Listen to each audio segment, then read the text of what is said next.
नमस्कार, मैं हूं आपके साथ पूर्वी राय और आप देख रहे हैं एमपी फर्स्ट न्यूज।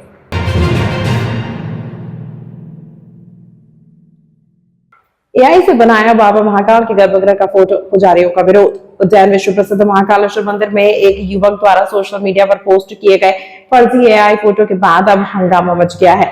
युवक ने एआई तकनीक की मदद से अपने महाकाल मंदिर के गर्भगृह में मौजूदगी दिखाई। सोशल मीडिया पर वायरल 2 तस्वीरों में युवक कभी शिवलिंग के पास बैठा दिखाई दे रहा है तो कभी उसे पाते पर बैठा हुआ भी दिखाई जा रहा है, जहां बैठने का अधिकार सिर्फ और सिर्फ महाकाल मंदिर के मुख्य पुजारियों को होता है। सोशल मीडिया पर ये तस्वीरें सामने आते ही मंदिर से जुड़े पुजारियों में नाराजगी जताई है। महाकाल मंदिर के पुजारी पंडित महेश पुजारी ने इस कृत्य पर कड़ा विरोध जताते हुए कहा कि इस प्रकार के फर्जी फोटो लोगों को भ्रमित कर सकते हैं और देश दुनिया में देखने वाले लोग युवक को पुजारी समझ बैठेंगे। उन्होंने इस धार्मिक भावनाओं को आहत करने वाला और मंदिर की गरिमा के खिलाफ बताया। पुजारियों ने शासन प्रशासन और मंदिर समिति से मामले में सख्त कार्रवाई की मांग की है। साथ ही युवक के खिलाफ एफआईआर दर्ज करने की भी मांग उठी है। का उपयोग करके बिल्कुल सत्य है ये एआई का उपयोग करके जो लोग महाकाल मंदिर के पाठ के ऊपर अपने स्वयं को स्वयंभू बता के बैठे हुए दिखे हैं, वो फ्रॉड है। 420 है। हमारी सनातन धर्म की जो भक्त हैं बड़े भोले हैं, वो ये नहीं जानते हैं कि एक धोखाधड़ी भी हो सकती है इससे, और वो पुजारी मानकर यदि संपर्क यदि कर ले तो उनका साथ में बहुत बड़ी धोखाधड़ी हो सकती है। आप क्योंकि पुजारी महासंघ के राष्ट्रीय अध्यक्ष भी हैं, तो क्या है इसको लेके कोई मैं इस विषय को लेके शासन और प्रशासन से, क्योंकि महाकाल मंदिर शासन के अधीनस्थ है, और यदि इस तरीके का एक उपयोग सोशल मीडिया में हो रहा है तो ये संज्ञान में मंदिर समिति को लेना चाहिए और तुरंत उस व्यक्ति के खिलाफ एक एफआईआर दर्ज महाकाल मंदिर समिति को करना चाहिए, क्योंकि ये उसका कर्तव्य है। पुजारियों को भी, वहाँ के जो पुजारी हैं उन्हें भी इस तरीके के एक आवेदन प्रशासन को देना चाहिए कि इस तरीके से किसी ने हमारे पुजारी पद के और पुजारी गादी का दुरुपयोग करके जो फोटो सोशल मीडिया पे डाला है, ये अपराध की श्रेणी में आता है और उसके ऊपर आपराधिक प्रकरण दर्ज होना चाहिए। खाचरोद थाना क्षेत्र के जूना शहर की काजी गली में 9 वर्षीय बालिका की निर्मम हत्या के मामले में पुलिस ने बड़ी सफलता हासिल करते हुए मात्र 36 घंटे में अंधे कत्ल का खुलासा कर दिया है। पुलिस ने इस सनसनीखेज मामले में पड़ोसी युवक को गिरफ्तार कर न्यायालय में पेश किया है। पुलिस के अनुसार मालीपुरा खाचरोद निवासी 9 वर्षीय बालिका जोया पिता सलीम खान शेख के छत से गिरने की सूचना मिलने पर उसे गंभीर हालत में सिविल अस्पताल खाचरोद लाया गया था, जहां से मेडिकल कॉलेज रतलाम रेफर किया गया। इलाज के दौरान बालिका की नानी शौकत बी द्वारा रिपोर्ट दर्ज कराई गई, जिसमें बताया गया कि जोया घर से खेलने निकली थी। तलाश के दौरान पड़ोसी रियाज पिता शब्बीर खान बालिका को घर लाया और बताया कि वह छत से गिर गई है। रिपोर्ट के आधार पर थाना खाचरोद में अपराध क्रमांक 515/25 धारा 109 बीएनएस के तहत अज्ञात आरोपी के विरुद्ध मामला दर्ज कर विवेचना शुरू की गई। जांच के दौरान संदेह के घेरे में आए पड़ोसी रियाज से मनोवैज्ञानिक तरीके से पूछताछ की गई, जिसने उसने अपराध स्वीकार कर लिया। आरोपी ने बताया कि घटना के समय उसके परिवार के सदस्य शादी में गए हुए थे। बालिका को अकेला पाकर उसकी नीयत खराब हो गई। विरोध और चिल्लाने पर उसने गुस्से में बालिका को धक्का दिया और बाद में प्लास्टिक के कट्टे पर भारी मोगरी से उसके चेहरे और सिर पर जानलेवा वार किया। घटना के बाद उसने साक्ष्य मिटाने का प्रयास किया और छत से गिरने की झूठी कहानी गढ़कर खुद को बचाने की कोशिश की। पुलिस ने तत्परता दिखाते हुए 36 घंटे के भीतर मामले का खुलासा कर आरोपी को गिरफ्तार कर लिया और न्यायालय में प्रस्तुत किया।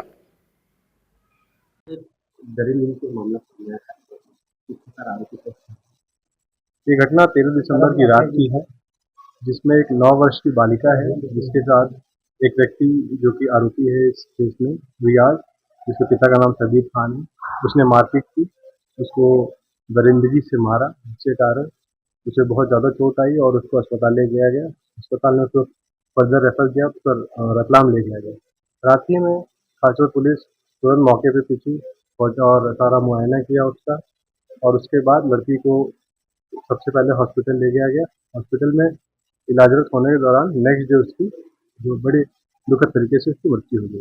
इसमें तुरंत पुलिस ने संज्ञान में लिया और उसमें 307 आईपीसी जो प्रीवियस आईपीसी थी उसमें अपराध पंजीबद्ध कर लिया गया था, और मृत्यु होने के बाद उसमें मर्डर की धारा बढ़ाई गई और आरोपी को राउंड अप कर लिया गया है और आगे विवेचना जारी।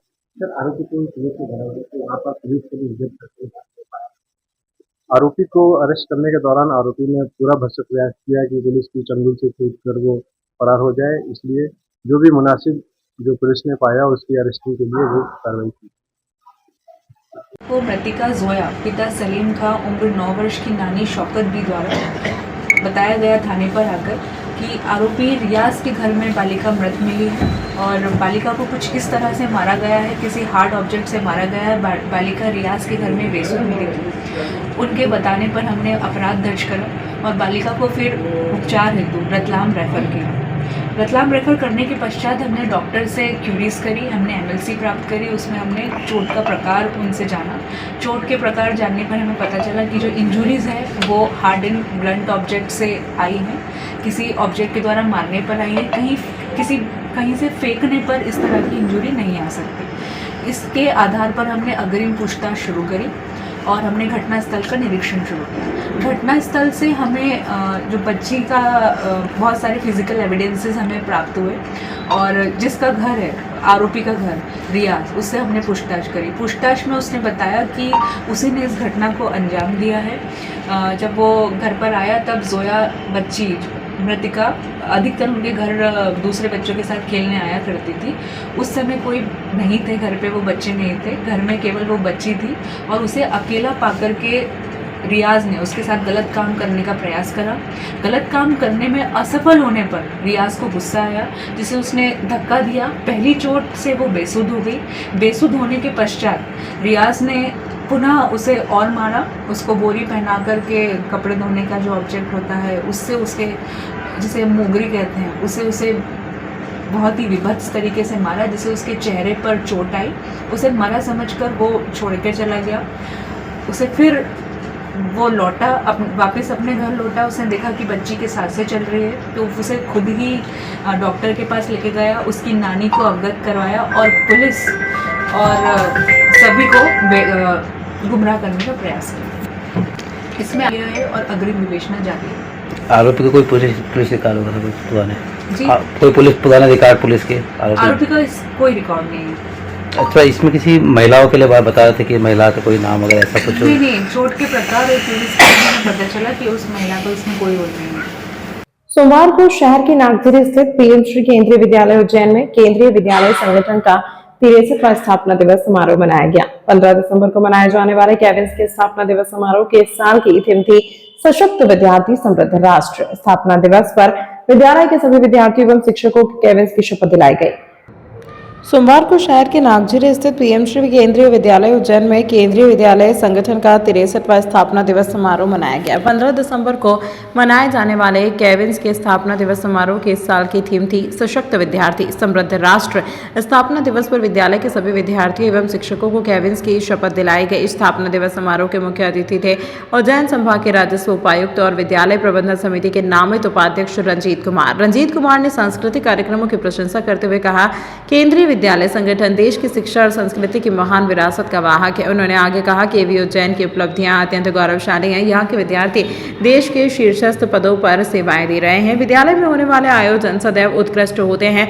विशिष्ट अतिथि आयकर सहायक आयुक्त विजय नीनावे ने कहा, वैज्ञानिक चेतना किसी देश को आगे ले जाती है। स्थापना दिवस समारोह के अवसर पर प्राचार्य मुकेश कुमार मीना ने मुख्य अतिथि विशिष्ट अतिथि केवी के भूतपूर्व विद्यार्थियों एवं सेवानिवृत्त शिक्षकों का स्वागत किया एवं उन्हें समृद्धि चिन्ह प्रदान किए। इस अवसर पर केंद्रीय विद्यालय के कैप्टन टेसी व्यास और वंशिका वर्मा ने भी संबोधित किया।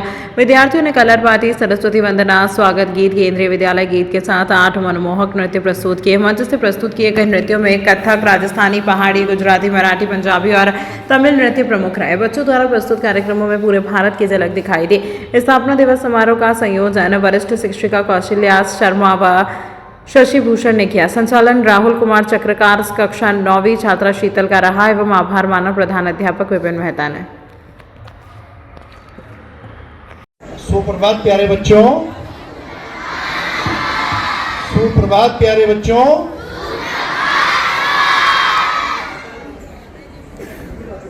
श्रीमान रंजीत कुमार जी,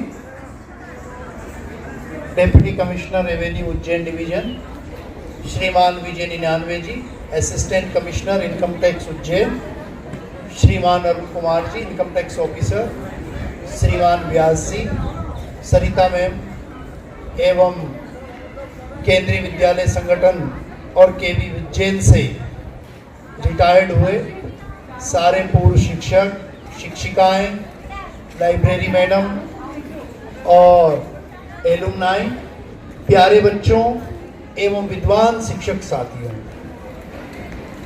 हम सब बहुत ज़्यादा भाग्यशाली हैं कि हम केंद्रीय विद्यालय संगठन का अटूट हिस्सा हैं।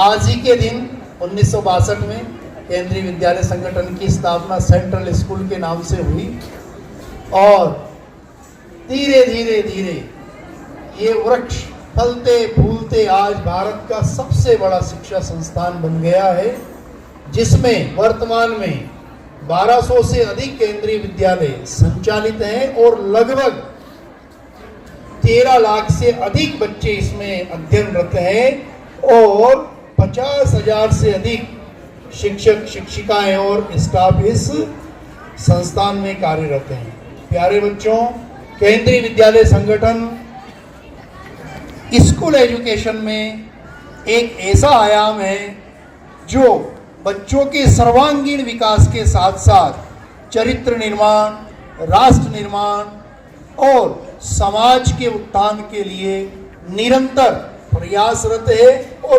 उत्तरोत्तर देश के विकास में अपनी भूमिका एक ऐसे संस्थान के रूप में निभा रहा है जो न केवल भारतवर्ष में अपितु पूरे विश्व में जाना जाता है, क्योंकि केंद्रीय विद्यालय संगठन की 3 शाखाएं विश्व में भी संचालित है। एक हमारी जो शाखा है वो रूस की राजधानी मॉस्को में चलती है, एक तेहरान में चलती है जो कि ईरान की राजधानी है, और एक केंद्रीय विद्यालय नेपाल की राजधानी काठमांडू में संचालित है।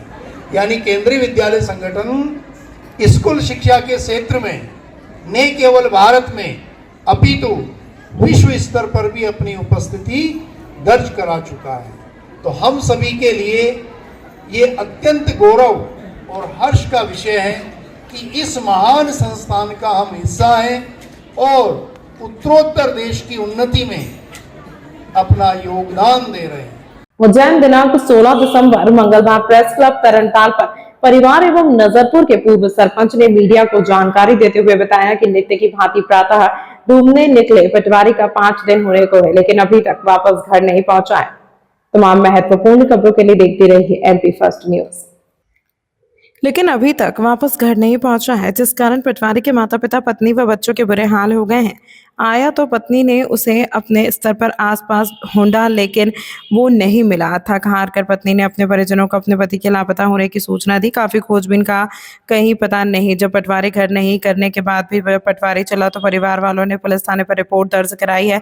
उल प्रसाद प्राप्त जानकारी के अनुसार गोकुला सूर्यवंशी आगर जिले के पास सुधवास गाँव में पटवारी के पद पर कार्यरत था।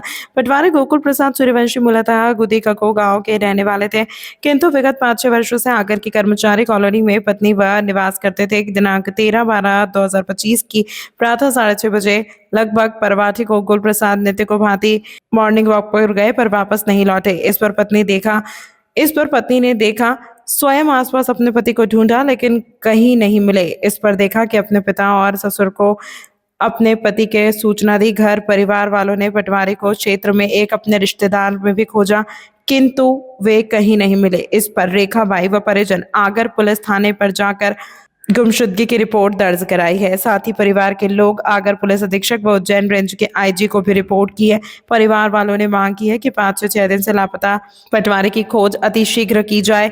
पटवारी की पत्नी ने बताया कि इतने गंभीर मामले में पुलिस तत्परता से कार्रवाई नहीं कर रही है। अगर पुलिस मेरे पति को तत्काल ढूंढ नहीं पाती है तो मैं अन्न जल त्याग दूंगी। पति कब गए, क्या था प्रॉब्लम था?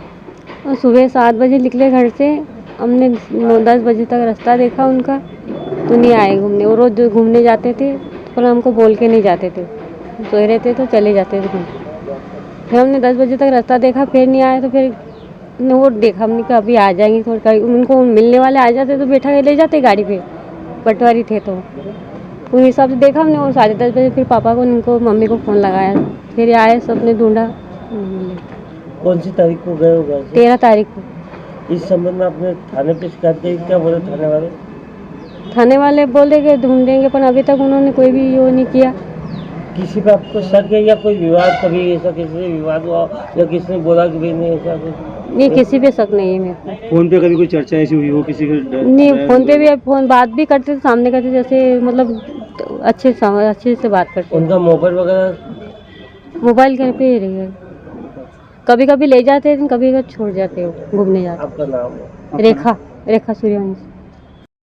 भाई साहब, बात यह है कि हमारे रिश्तेदार पटवारी साहब थे और विगत 10-12 वर्ष हो गए उनको सर्विस करते करते पटवारी के पद पर रहते हुए। वो आगर ज़िले की बड़ौद तहसील है और वहाँ पे एक गांव है सुधवास करके, वो 5-6 महीने से वहाँ पे कार्यरत थे। हमेशा की भांति वो मॉर्निंग वॉक पे जाते थे और जाते थे, स्वतः आते थे, स्वतः चले जाते थे और ड्यूटी पर जाते थे। लेकिन उस दिन 13 तारीख की सुबह जब गए तो वो आज दिनांक तक घर वापस नहीं लौटे। अब हमने अपने नाते रिश्तेदारों से, घर परिवार वालों ने, सब ने तलाश किया, नहीं मिले और आखिर में हमने आगर थाने पर उसी दिन को रात की 8:30 बजे गुमशुदगी की रिपोर्ट दर्ज करवाई। पुलिस ने बड़ी मुश्किल से रिपोर्ट हमारी दर्ज की। 2 दिन हो गए लेकिन फिर भी हमें कोई संतोषजनक जवाब नहीं मिला। तो आगर ज़िले के पुलिस अधीक्षक महोदय से भी हम मिले, उनसे भी रिपोर्ट की, लेकिन आज तक भी कोई हमें, हमारे परिजन का कोई पता नहीं चला, पटवारी साहब का पता नहीं चला है। तो फिर हम उज्जैन रेंज के आईजी साहब से भी यहाँ आज आके मिले हैं, उनसे लिखित में हमने अपनी समस्या प्रस्तुत की है और उन्होंने बताया कि हम संबंधित थाने से सूचना करेंगे और जल्दी से जल्दी पटवारी साहब को लाएंगे। लेकिन हमको ऐसा लगता है कि पुलिस की कार्यप्रणाली से मुझे नहीं लगता है कि वो इस प्रकरण को गंभीरता से लेना है। हमें कहीं ऐसा आभास हो रहा है या कहीं ऐसी वो है कि कहीं पटवारी साहब के साथ दुर्घटना नहीं हो जाए, कोई अनहोनी नहीं हो जाए। इसलिए हम मांग करते हैं कि पटवारी साहब को अतिशीघ्र अविलंब ढूंढकर हमारे सुपुर्द किया जाए। क्या नाम है पटवारी जी का और किस जगह से लापता हुए? वो पटवारी साहब का नाम था गोकुल प्रसाद सूर्यवंशी नाम था। वो आगर में कर्मचारी कॉलोनी में रहते थे और मूलतः गुंदी कला के रहने वाले थे, लेकिन 5-6 साल से वो अपने पत्नी और बच्चों के साथ में आगर में निवास करते। किसी के ऊपर कोई शक या फिर किसी पर कोई शक नहीं है, कोई किसी पे आरोप नहीं है हमारा। आपका नाम कौन है? आप उनको? मैं, मेरे साले के वो दामाद हैं और मेरा नाम है मदन लाल गुजराती। मैं नजरपुर पूर्व सरपंच हूँ। उज्जैन अघोर परंपरा के महान संत, परम तपस्वी, योग साधना में लीन, त्याग और तपस्या की प्रतिमूर्ति बाबा बम नाथ जी महाराज के ब्रह्मलीन होना संत समाज एवं समस्त भक्तजनों के लिए एक अपूर्णीय क्षति है। बाबा बम नाथ जी महाराज ने अपना संपूर्ण जीवन ईश्वर आराधना, योग साधना और मानव कल्याण के लिए समर्पित किया। वे सरलता, तप, त्याग और अघोर साधना के साक्षात स्वरूप थे। उनकी साधना, उनका संयम और उनका तपस्वी जीवन आज भी असंख्य साधकों और भक्तों के लिए प्रेरणा का स्रोत है। बाबा बम नाथ जी महाराज के ब्रह्मलीन होने के उपरांत अघोर आश्रम में एक विशाल श्रद्धांजलि कार्यक्रम का आयोजन किया गया है। इस पावन अवसर पर अघोर आश्रम के अध्यक्ष परम पूज्य श्री आंचल नाथ जी महाराज के सानिध्य में एक विशाल भंडारे का आयोजन हुआ एवं परम पूज्य महावीर नाथ जी भी पधारे एवं सभी का आशीर्वाद दिया। भंडारे में 501 बटुक ब्राह्मणों को विधि विधान पूर्वक भोजन प्रसाद कराया गया। कार्यक्रम के दौरान परम तपस्वी योगी बाबा बम नाथ जी महाराज के चित्र पर श्रद्धा पूर्वक पुष्पमाला अर्पित की गई। सभी संतों एवं भक्तों ने भाव विभोर होकर बाबा के चरणों में नमन किया और यह प्रार्थना की बाबा बम नाथ जी महाराज का दिव्य आशीर्वाद अघोर आश्रम सभी साधकों और समस्त मानव समाज पर सदैव बना रहे। बाबा का जीवन, तप, त्याग और आध्यात्मिक चेतना का जीवंत उदाहरण है। उनकी स्मृति सदैव हमारे हृदयों में अमर बनी रहेगी। आज ब्रह्मलीन तपस्वी पूज्य योगी बम नाथ जी के ब्रह्मलीन होने पर गढ़कालिका अघोर आश्रम द्वारा समस्त ब्राह्मण बटुक, 400-500 ब्राह्मण बटुक एवं हमारे शिष्य और अचलनाथ जी महाराज के शिष्य और एवं समस्त मिलने वाले लोगों का भंडारा यहाँ दिया जा रहा है। और बाबा बम नाथ जी महाराज से हम प्रार्थना करते हैं कि उनके शिष्यों पर हमारे ऊपर उनकी कृपा हमेशा बनी रहे। आपका शुभ नाम? महंत राजेंद्र दास। देखो बम नाथ जी सिद्ध साधु थे, उन्होंने कई वर्षों तक बाबा महाकाल को भस्मी चढ़ाई है, तो उनका ब्रह्मलीन हुआ। उन्हीं के कारण सभी ब्राह्मणों ने यहाँ से कम से कम 1100 ब्राह्मण थे, उन्हीं ने सब विधि विधान तरीके से यहाँ पर अघोर आश्रम है, उन्हीं लोग की भोजन प्रसादी यहाँ पर रखी गई और साधु संत का मान सम्मान और जो साधु संत को जिस प्रकार से भंडारा की व्यवस्था थी वो सारी बना के यहाँ पर सारी प्रक्रिया चल रही है। और हम कहते हैं कि बाबा बम नाथ ऐसे संत थे कि पूरे भारतवर्ष में एक अघोरी के नाम पे, और अघोरी एक देखा जाए तो हम लोग नाथ संप्रदाय के बड़े सिद्ध संत थे, उसको नाथ संप्रदाय पूरी भेग बारा पंथ उनको बहुत मानती थी और हम लोग तो उनके अनुरागी थे, उनके सामने हम साधु संत बने। और तो वो तो ऐसे संत थे कि ऐसी विभूति अब तो आने वाले समय में मुश्किल है कि मुझे किसी को मिले। तो एक चांद का सूरज का चांद था, तो वो अस्त तो नहीं हुआ है पर कुछ अंधकार में चले गए हैं। तो इसी के कारण सारे साधु संत खड़े हैं, ब्राह्मण देवताओं भी खड़े, सभी लोग सारी व्यवस्था में लगे और भंडारा चल रहा है, सब आनंद मंगल हो रहे हैं। बाबा महाकाल की नगरी है, बोलो बाबा महाकाल महाराज। तमाम महत्वपूर्ण खबरों के लिए देखते रहिए MP फर्स्ट न्यूज।